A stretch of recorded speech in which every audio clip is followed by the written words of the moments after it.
So here we have the Team Associated NTC3.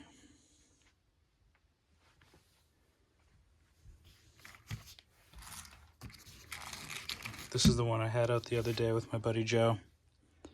And unfortunately my pull start snapped.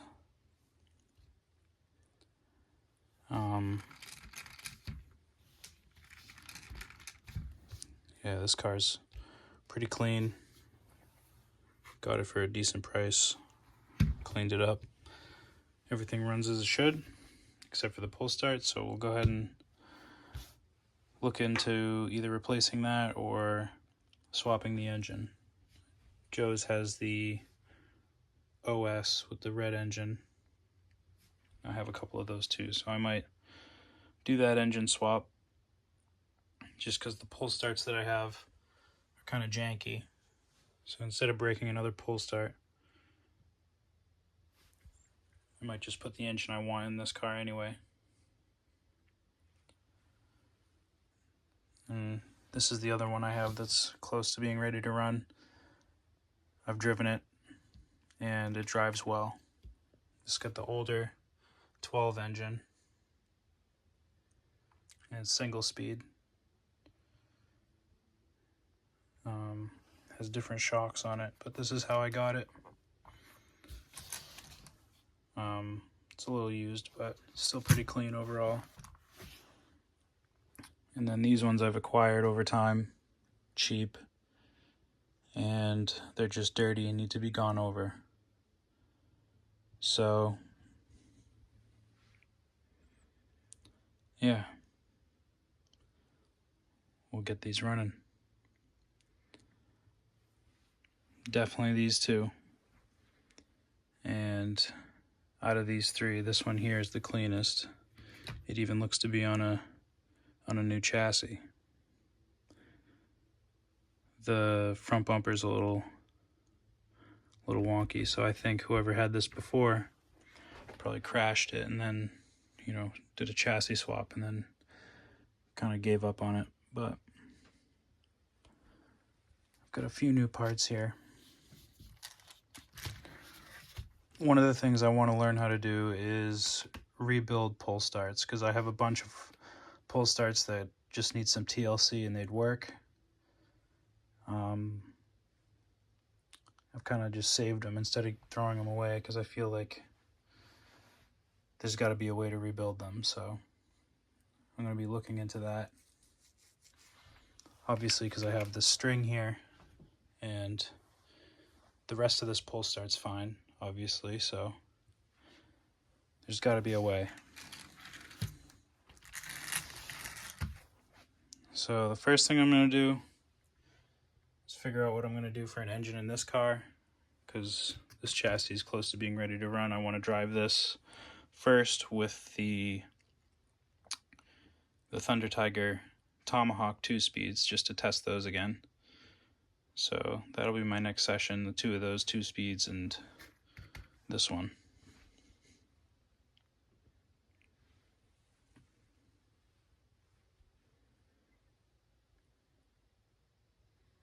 Maybe I'll play with some different exhaust styles, you know, just to mix things up a little bit. This would be kind of cool to have, because who doesn't like a rear exit exhaust? If I could somehow find a way to, you know, make this exhaust work, that'd be pretty cool. Although I'm just noticing now, this is a little different here. Instead of the arms.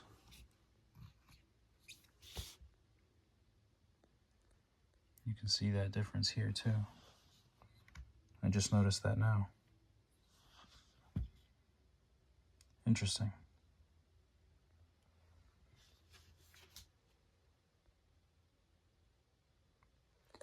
Anyways, there's more to learn with this. So we'll crack into this one here and get started.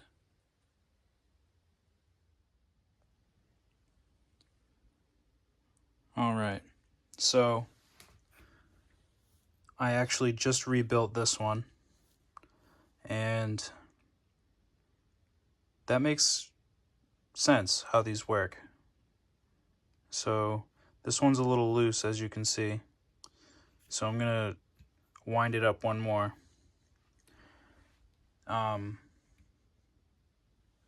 So basically,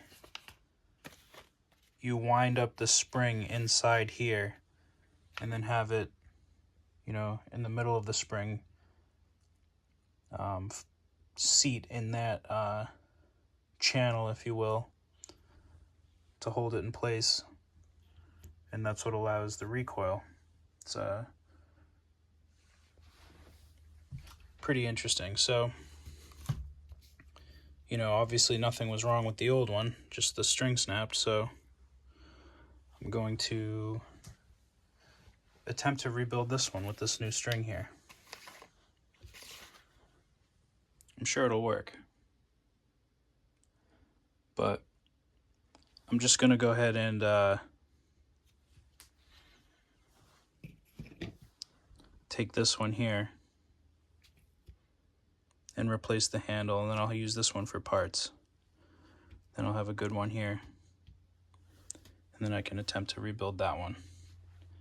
That way this engine's still in the car, no time lost as far as driving goes, and there'll be a lesson to be learned as far as rebuilding pull starts. Here's a little extra stash that I have, as you can see. Here's another one. Needs some TLC. So I've got a bunch of pull starts in that state. So this little lesson will show me how to not have to buy more with the, you know, current parts that I have of them. So enough about that. Anyways, get this engine reinstalled. I pulled the tank because it was kind of oily. I wanted to see if the tank was leaking at all. If anything, I think some just leaked out of the cap as I had, excuse me, as I had it tipped on its side when I was removing the engine. But anyways,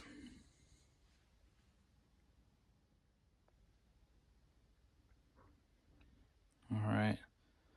So the engine's reinstalled here. Gear mesh is perfect. Pull start works fine. So yeah, this one's ready to go. I'll go ahead and rebuild one of the pull starts now that I know how they function. And when I disassemble these, I'll learn a little more about them too. So we'll save that for after working on this one. The differentials in this one feel gummy and gritty, if you will.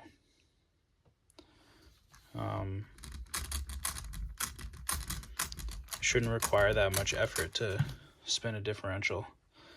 So before we drive this one, I'm going to go ahead and see what's going on with those differentials.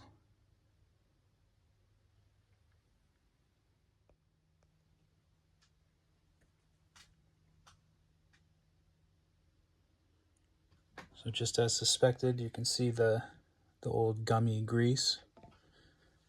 And because it's a ball diff, that's what the grittiness feels like. And in order to adjust that, you can just barely make it out in there. There's a screw that needs to be loosened. But before I go ahead and mess with any of that, I'm going to go ahead and clean this up and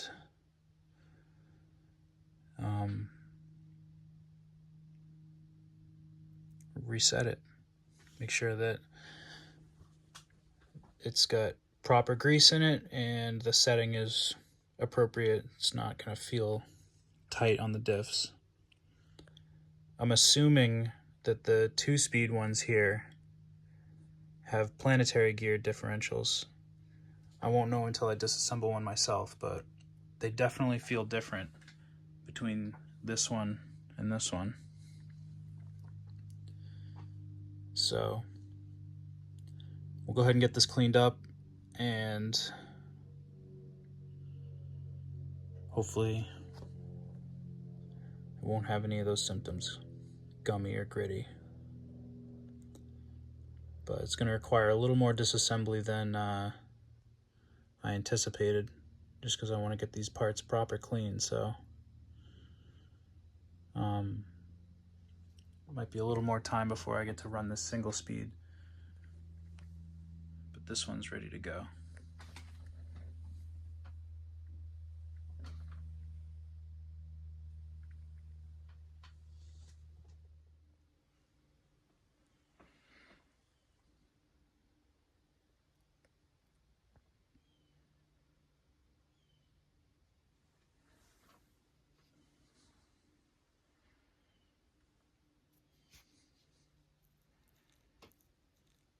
The front's not as gummy, but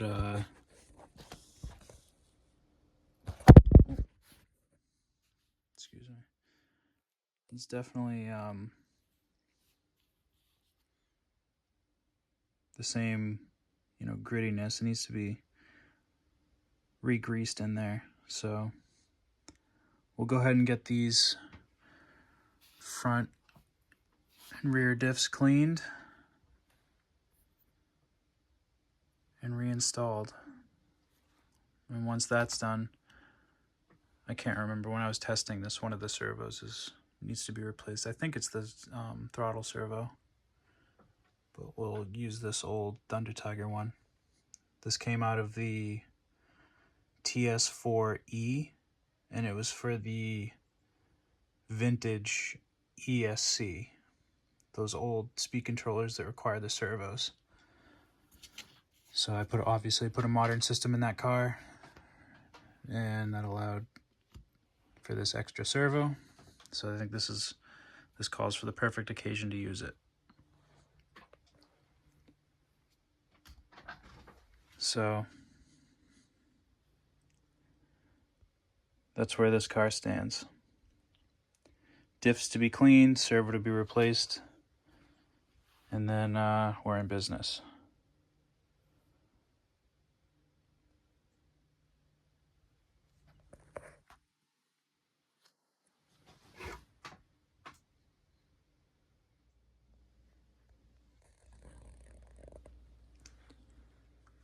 So I decided to pull the engine and the tank just to clean things up on the chassis. So we'll go ahead and get these differentials and diff cases cleaned off, re-greased, and reinstalled with the drive line.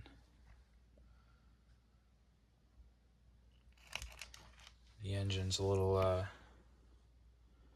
dirty, and I might play with a different exhaust setup.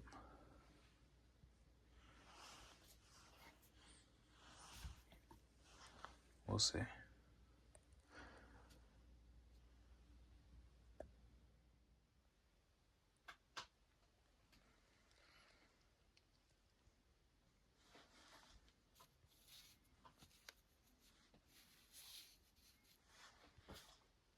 So here's the assembly of the differential. And I think this is where most of that gritty feeling was coming from. As you can see, that's pretty grimy. And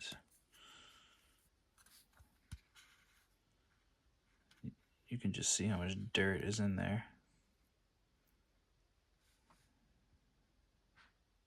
So we'll go ahead and get these cleaned up.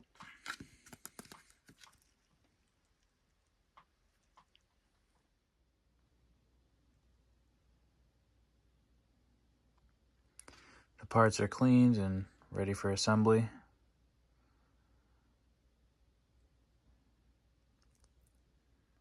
I'll show you guys how to build this part of the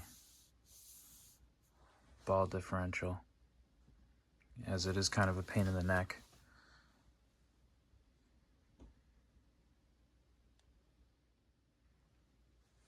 So it's basically going to go together like this, in this order. The hardest part is getting the balls in between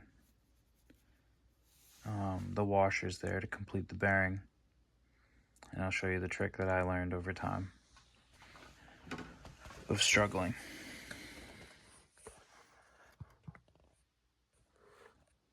So basically, you're going to want to start off with putting one of these washers inside the cup.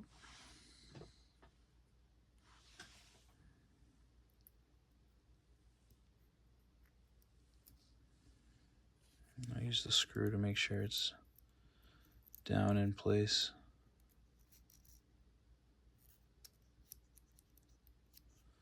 And then the next thing you want to do is get the other washer and put it on the screw. And then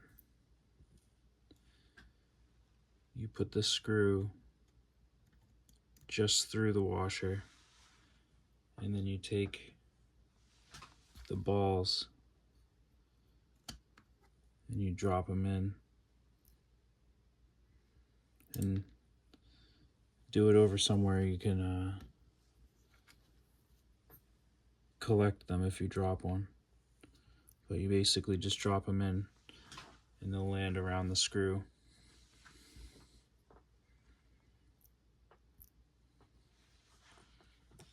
And then once they're all in, for this diff in particular, the 6, once they're in, you just let the screw fall through, and since the washer's already on there, it should create that bearing. To me, that feels pretty good. And it doesn't look like anything's missing there. So that is how I would put that together with ease. I figured since I struggled along with that, maybe showing that part of the process might be helpful for someone else who's struggling.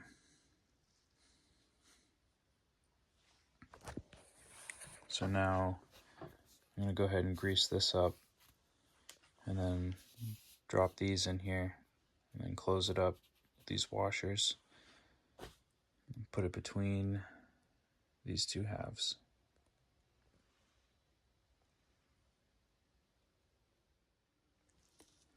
Alright, so the rear differential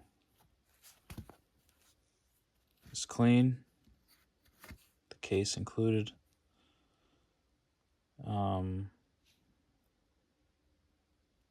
Yeah, I just re-greased it and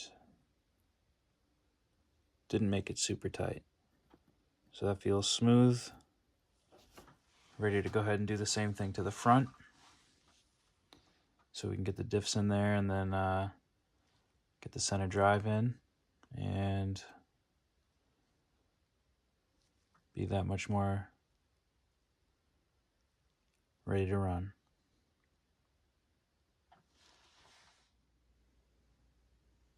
Repeat the same process for the differential here.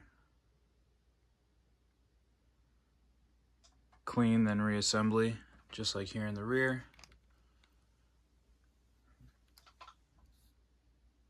Then the drive line will be complete. I still have to do a servo swap, and I decided to switch out the switch as well.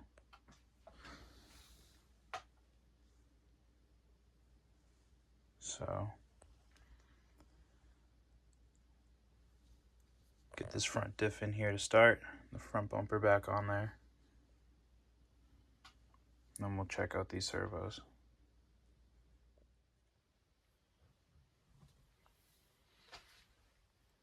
Alright, so we have a really nice roller. Differentials are completely cleaned out and re-greased. and they are extremely smooth.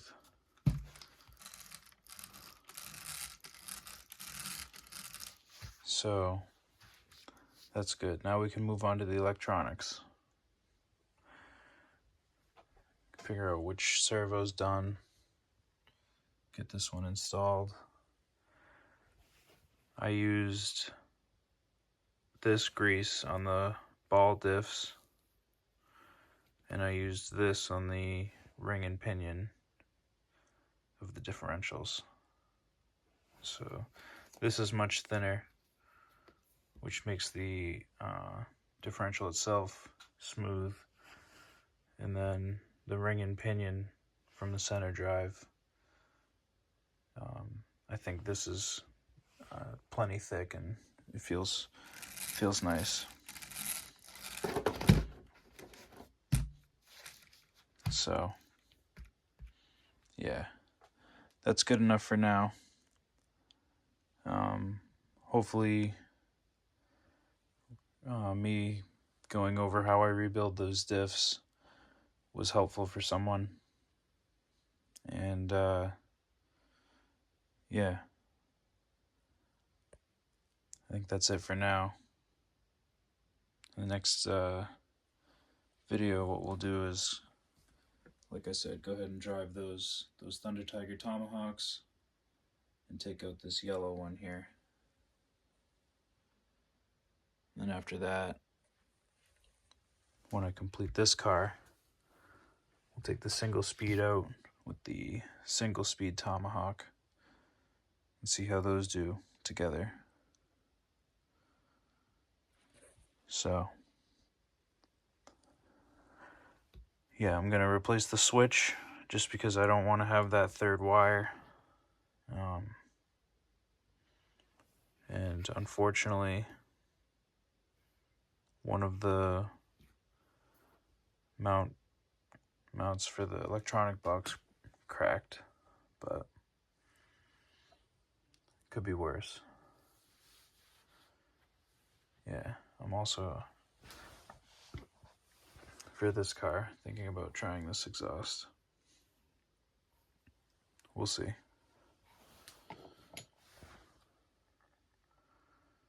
So anyways, yep, that's where we're at with the TC3s.